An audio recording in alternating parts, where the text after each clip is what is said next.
Jemaat yang dikasihi Tuhan, saya mengajak kita semua untuk membuka Alkitab di dalam Galatia pasal 1 ayat 6 sampai ayatnya yang ke-10. Saya akan membacanya bagi kita semua. Sekali lagi Galatia pasal 1 ayat 6 sampai ayatnya yang ke-10. Begini firman Tuhan, hanya satu Injil. Aku heran bahwa kamu begitu lekas berbalik daripada Dia yang oleh kasih karunia Kristus telah memanggil kamu dan mengikuti suatu Injil lain yang sebenarnya bukan Injil. Hanya ada orang yang mengacaukan kamu dan yang bermaksud untuk memutarbalikkan Injil Kristus. Tetapi sekalipun kami atau seorang malaikat dari surga yang memberitakan kepada kamu suatu Injil yang berbeda dengan Injil yang telah kami beritakan kepadamu, terkutuklah dia. Seperti yang telah kami katakan dahulu, sekarang kukatakan sekali lagi, jikalau ada orang yang memberitakan kepadamu suatu Injil yang berbeda dengan apa yang telah kamu terima, terkutuklah dia. Jadi bagaimana sekarang? Adakah ku cari kesukaan manusia atau kesukaan Allah?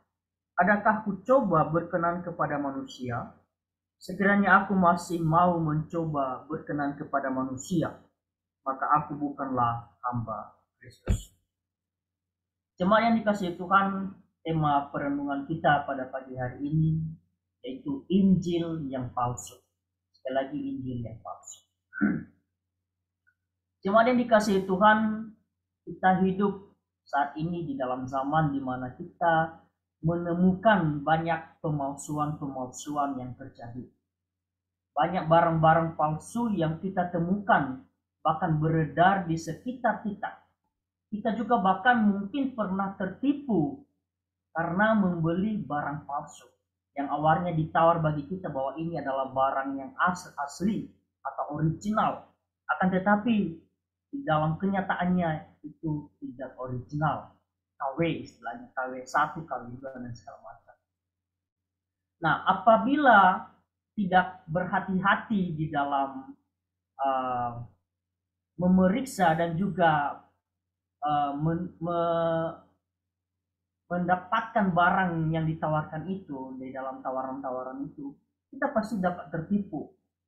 Dan juga di dalam memberi barang yang salah, gitu, apalagi harga-harga yang begitu mahal. Oleh karena itu, kita haruslah berhati-hati di dalam mengambil sebuah keputusan, baik di dalam membeli barang-barang yang begitu mahal, apalagi kalau banyak tawaran-tawaran seperti itu. Kita harus berhati-hati mengambil sebuah keputusan itu di dalam mengambil ataupun membeli sesuatu. Nah, seperti halnya juga di dalam kekristenan pada saat ini. Banyak hal-hal, banyak pengajaran Kristen yang hari ini begitu banyak rupa-rupa pengajarannya. Yang mengajarkan juga banyak hal yang tidak benar. Itu salah satunya ini beberapa kalau kita memperhatikan teologi-teologi yang tidak benar itu, saya bisa mengklaim beberapa teologi yang tidak benar yang diajarkan sampai saat ini. Salah satunya itu teologi kesuksesan dan juga teologi kemakmuran. Di dalam kalangan tersendiri itu sangat dibanggakan begitu ya, tentang teologi kemakmuran maupun teologi kesuksesan. Tetapi bagi kita sebagai Injili itu tidak terlalu dibanggakan tentang teologi kemakmuran dan kesuksesan. Nah, ini salah satu yang menentang kita di dalam pemahaman tentang pengajaran Kristen. Nah, ada apa juga yang terjadi di dalam jemaat Galatia pada waktu itu? Kenapa mereka bisa mengikuti ajaran Injil di luar daripada Injil yang benar? Ada hal-hal yang harus kita perhatikan di dalam kebenaran firman Tuhan yang telah kita pelajari pada pagi hari ini. Apa juga yang terjadi ketika kita bisa mempercayai Injil yang palsu?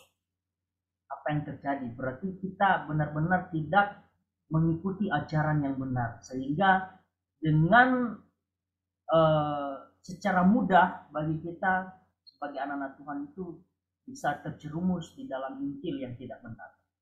Ada banyak ajaran-ajaran Kristen sekarang itu yang memang masuk di luar daripada Injil yang benar itu. Jadi sama hanya yang terjadi di jemaat di Galatia pada waktu itu, bagaimana mereka dengan lebih cepat menerima Injil yang palsu, menerima Injil yang tidak benar.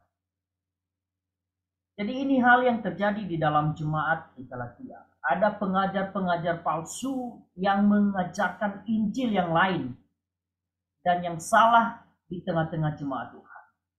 Dan hal ini yang disayangkan oleh Rasul Paulus sendiri.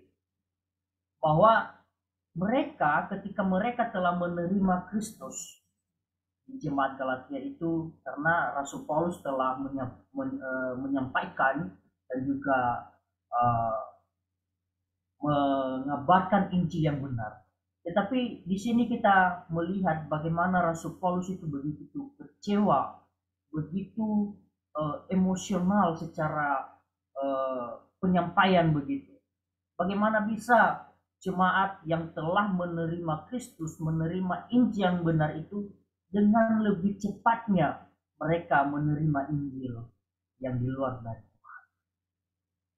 Jadi ini salah satu hal yang Paulus begitu heran begitu. Sehingga Paulus di sini begitu marah. Paulus di sini begitu marah atas jemaat Tuhan yang mudah sekali dipengaruhi oleh pengajaran-pengajaran yang tidak benar itu.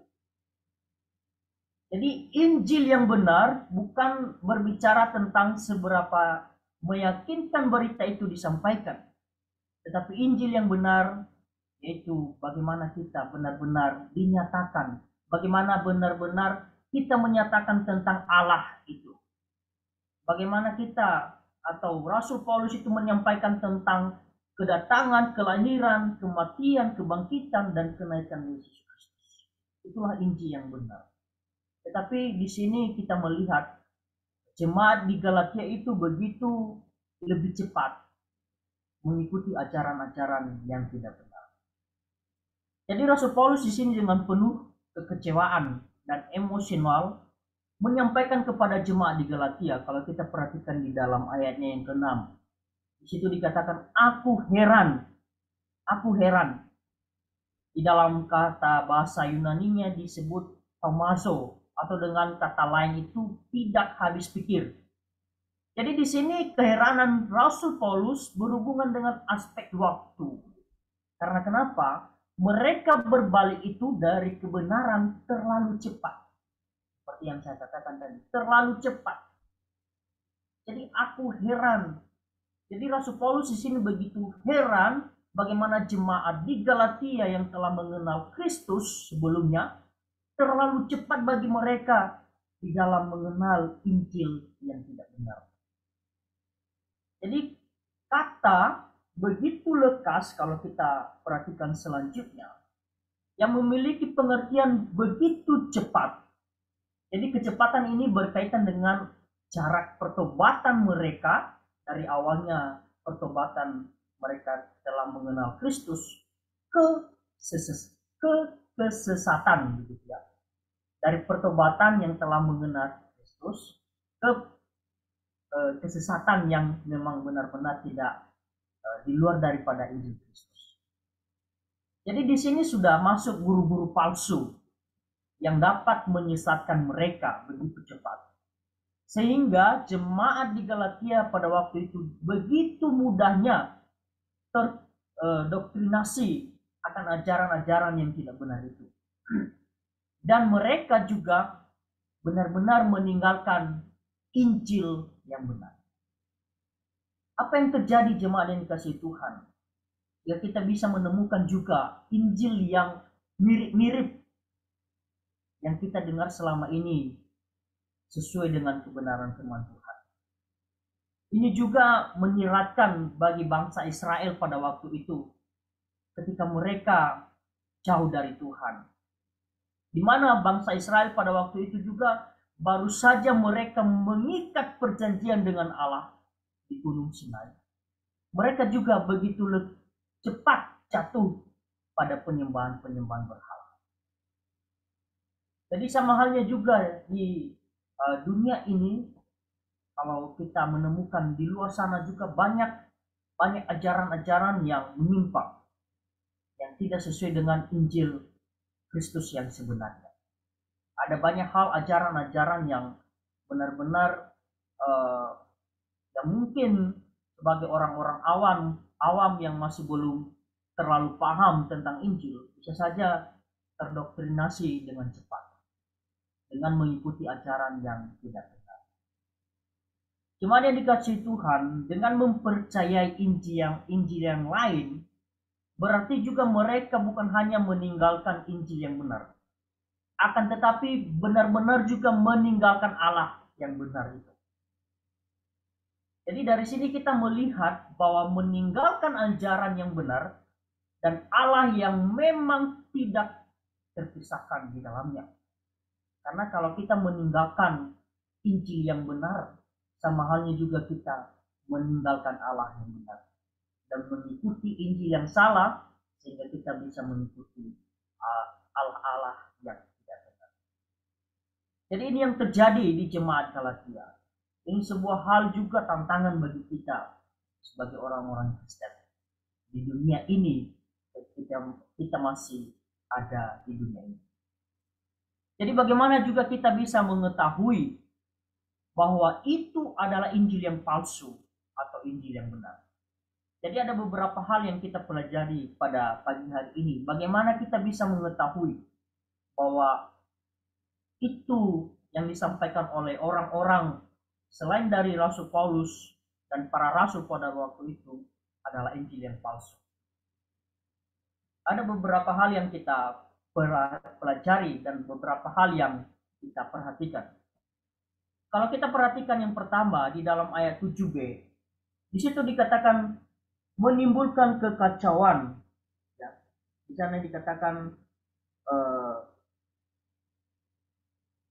kalau kita perhatikan dari ayat 6 itu, dari ayat 6 sampai ke 7 di sana dikatakan, aku heran bahwa kamu begitu lekas berbalik daripada Dia yang oleh kasih karunia Kristus telah memanggil kamu dan mengikuti suatu Injil lain yang sebenarnya bukan Injil. Hanya ada orang yang mengacaukan kamu dan yang bermaksud untuk memutarbalikkan Injil Kristus.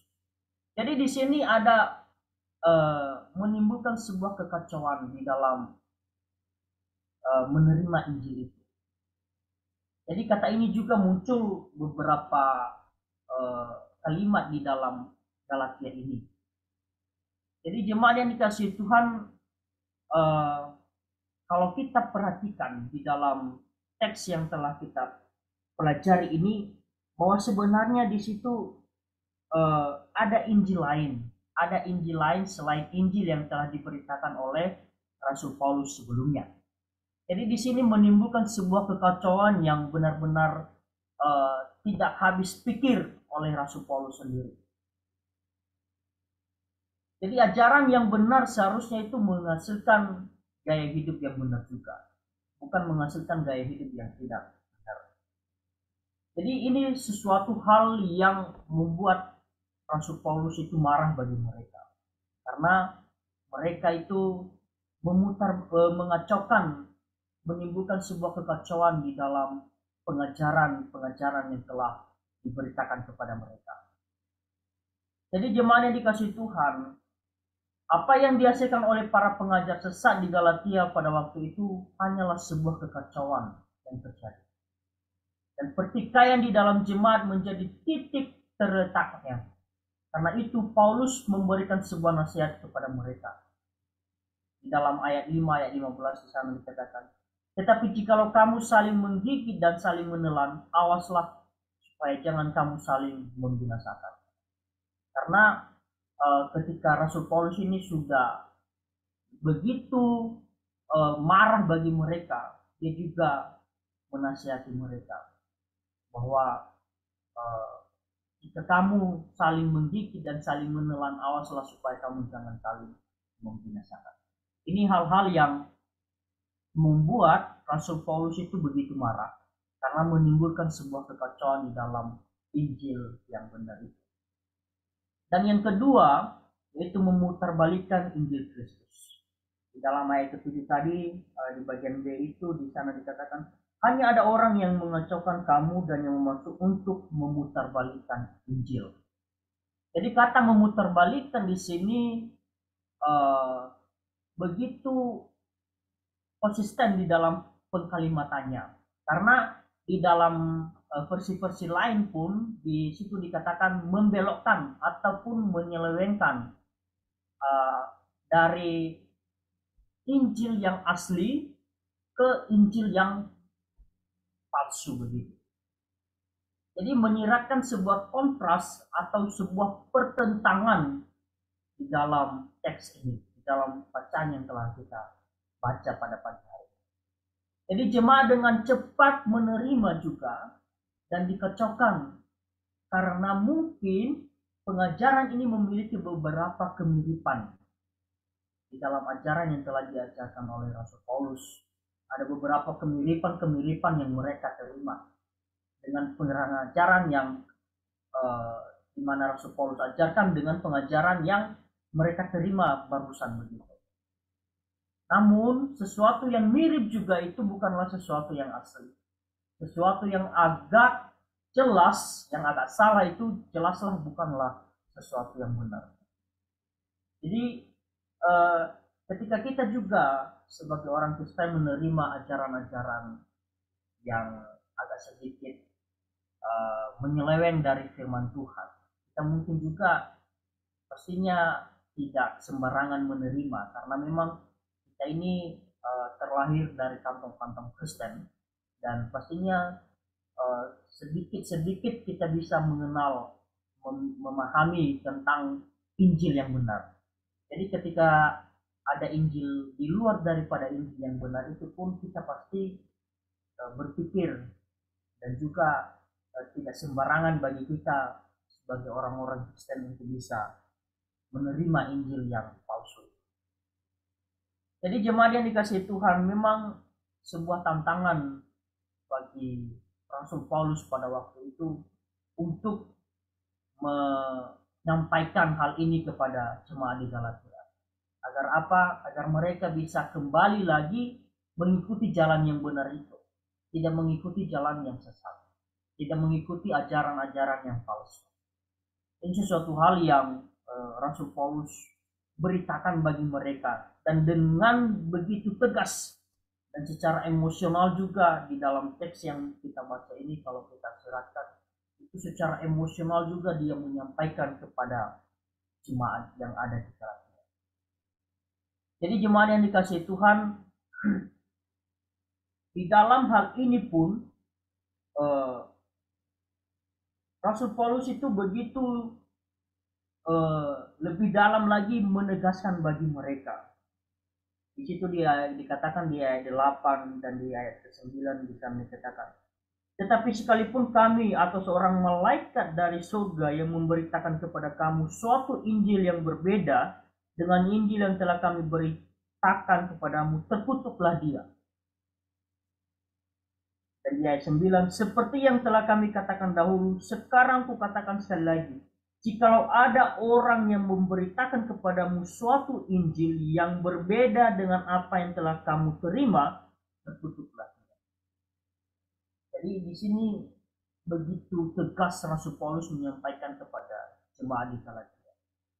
Jika ada pengajar-pengajar sesat, pengajar-pengajar yang tidak benar di luar dari kami Rasul Paulus, rasul-rasul, dan di luar daripada malaikat-malaikat, di luar daripada itu, terkutuklah dia. Berarti di sini benar-benar jemaat di Galatia itu telah menerima pengajaran-pengajaran di luar daripada Injil yang disampaikan oleh Rasul Paulus. Sehingga di sini intonasi nada daripada Rasul Paulus itu begitu tegas bagi mereka, begitu tegas. Sehingga dengan mudahnya juga jemaat di Galatia itu istilahnya tidak terlalu peduli dengan apa yang disampaikan oleh Rasul Paulus, karena mereka telah menerima Injil yang palsu.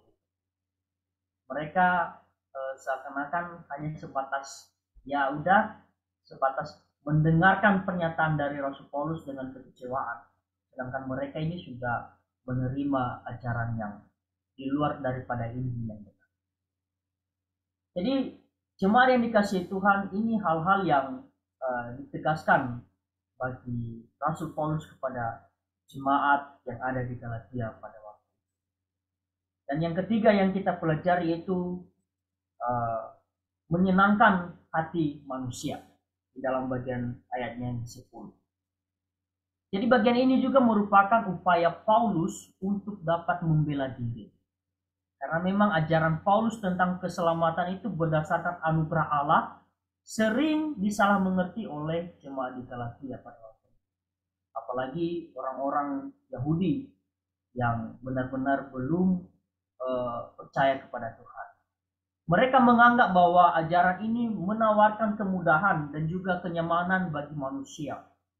Tidak perlu berbuat baik, hanya beriman belaka. Nah, ini yang disalah mengerti oleh jemaat-jemaat pada waktu itu. Bahkan juga Paulus pernah difitnah dan juga mendorong orang juga untuk berbuat dosa. Ini hal-hal yang mereka salah mengerti di dalam bagaimana menyenangkan hati manusia itu. Bukan bagi mereka itu bukan menyenangkan hati Allah, tetapi menyenangkan hati manusia. Jadi di sini ajaran-ajaran yang mereka terima itu mencampur adukan perbuatan dengan iman. Jadi hukum Taurat dengan Injil mereka campur adukan hanya untuk menyenangkan orang-orang Yahudi pada waktu itu, hanya untuk menyenangkan hati mereka sendiri, supaya mereka itu terhindar dari penganiayaan-penganiayaan. Makanya mereka dengan cepatnya menerima Injil lain begitu. Akan tetapi Rasul Paulus begitu tegas dan penuh hikmat mengatakan di dalam ayat ke-10 di bagian B itu, dikatakan di sana, sekiranya aku masih mau mencoba berkenan kepada manusia, maka aku bukanlah hamba Kristus. Jadi jemaat yang dikasihi Tuhan, sebenarnya kalau kita perhatikan, semua ajaran yang berpusat itu bukanlah kepada manusia, tetapi kepada Allah. Semua ajaran yang benar itu pasti berpusat kepada Allah, itu theosentris. Kepada Allah, kita harus berpusat kepada Allah. Tetapi bagi mereka, bagi jemaat-jemaat yang ada di Galatia itu, berpusat kepada diri sendiri, berpusat juga kepada manusia. Jadi menyenangkan Allah bukan kita menyenangkan manusia. Jadi mereka di jemaat-jemaat di Galatia pada waktu itu memutarbalikkan. Mereka bukan menyenangkan hati Allah, tetapi menyenangkan manusia itu. Jadi jemaat yang dikasihi Tuhan, mendekatkan orang kepada Allah bukanlah pada yang lain. Kita benar-benar sebagai anak-anak Tuhan juga mendekatkan diri kepada Allah, bukan ke hal-hal yang lain, bukan ke dewa-dewa, bukan ke patung-patung, bukan juga pada berfokus pada diri sendiri, tetapi berpusat kepada Allah. Memuliakan Allah, bukan memuliakan diri sendiri. Jadi jemaat yang dikasihi Tuhan, benar-benar juga kita memiliki sebuah pemahaman bahwa kita juga harus menyatakan bahwa ajaran yang pasti itu berpusat kepada Allah secara theosentris. Jadi tidak untuk diri sendiri. Jadi ada banyak sekarang itu ajaran-ajaran yang kita temukan di luar sana. Ada banyak pengajaran-pengajaran yang benar-benar juga di luar daripada kebenaran Tuhan. Ada beberapa pengajaran seperti motivator, menawarkan gedung-gedung mewah, dan juga fasilitas-fasilitas gereja yang modern yang memanjakan hidup kita. Tetapi kita harus mempertimbangkan apakah itu pengajaran-pengajaran ataupun tawaran-tawaran yang baik atau tidak. Jadi kuasa Injil bukanlah tentang sesuatu kesamaan itu sendiri. Jadi setiap orang Kristen harus mencari kebenaran dan Injil yang sesungguhnya. Janganlah biarkan Injil itu kita terkecoh sendiri. Oleh karena penyampaian-penyampaian yang begitu memukau hati, yang begitu berkobar-kobar, yang di luar dari firman Tuhan, dan juga menakjubkan, yang membuat hati kita kayak tersentuh begitu. Tetapi itu di luar daripada Injil yang benar. Karena banyak sekarang itu pengajar-pengajar yang di luar, yang pengajar-pengajaran sesat itu seakan-akan kita memukau ketika mereka menyampaikannya begitu. Tetapi sekali lagi kita perlu hati-hati, kita perlu was-was, kita perlu juga mempertimbangkan ketika kita sungguh-sungguh telah memahami tentang Injil yang benar, maka ketika ada Injil-Injil yang lain itu di luar daripada Injil yang benar, pastinya kita harus sharing juga, kita bisa sharing kepada hamba-hamba Tuhan, bisa juga kita sharing kepada orang-orang yang benar-benar telah mengerti Injil. Jadi hal-hal ini yang perlu kita perhatikan jemaat yang dikasihi Tuhan di dalam jemaat Galatia pada waktu itu, karena mereka begitu lekas, begitu cepat menerima Injil yang palsu, menerima Injil yang di luar daripada Injil Tuhan. Jadi hal-hal ini, mungkin hal-hal yang sepele begitu ya, hal-hal yang kecil bagi jemaat di Galatia, mereka begitu cepat menerima Injil yang palsu. Jadi sekiranya kita juga di dalam kehidupan ke depan untuk bisa lebih hati-hati, untuk lebih bisa waspada di dalam Injil, karena memang ada banyak hal-hal, ajaran-ajaran yang saat ini sedang menyebar luas begitu ya, ajaran-ajaran yang tidak benar, ajaran-ajaran yang membuat kita jauh dari Tuhan. Jadi ketika kita sedang berada dalam hal itu, benar-benar juga kita harus bertindak. Dan ketika kita saat ini telah menerima Tuhan, dan kita harus menyatakan bahwa saat ini kita berfokus pada Allah, berpusat pada Allah, dan sehingga tidak dengan mudahnya kita bisa menemukan ataupun menerima Injil-Injil yang palsu. Jadi ketika kita benar-benar sudah berpusat kepada Allah dan tidak lagi kemana-mana, maka benar-benar Injil yang di luar dari kebenaran Tuhan itu sama sekali kita tidak bisa mengerti. Jadi yang sebenarnya Injil yang kita pegang saat ini hanya satu Injil, tidak dua Injil, tidak tiga Injil dan selainnya begitu ya, tetapi hanya ada satu Injil, tidak ada dua Injil, tidak ada tiga Injil. Jadi jemaat yang dikasih Tuhan, ketika banyak ajaran-ajaran Injil-Injil yang diberitakan kepada kita yang di luar dari kepada firman Tuhan, itu berarti itu Injil yang palsu ya. Injil yang palsu itu Injil yang tidak sesuai dengan kebenaran Tuhan. Sehingga di sini Rasul Paulus itu begitu marah kepada jemaat di Galatia dan begitu heran akan kehidupan mereka yang begitu cepat. Padahal kalau kita perhatikan di sana sebelum di ayat 6 yang kita baca ini, mereka itu sudah menerima Kristus begitu. Mereka sudah menerima Yesus Kristus. Mereka telah menerima Injil yang benar. Tetapi dengan kebodohan mereka istilahnya, mereka begitu cepat menerima Injil yang tidak benar. Jadi sekiranya kita juga di dalam menjalani hidup itu, menjalani kehidupan ini, kita perlu hati-hati ketika kita mendapatkan ataupun menerima Injil seperti ini.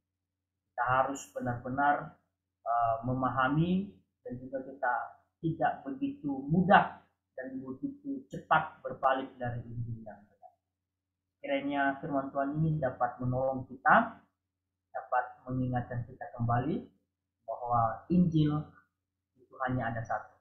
Tidak ada Injil lain selain Injil dari kebenaran firman Tuhan. Amin untuk kebenaran firman Tuhan. Saya minta dengan kasih Musa Andi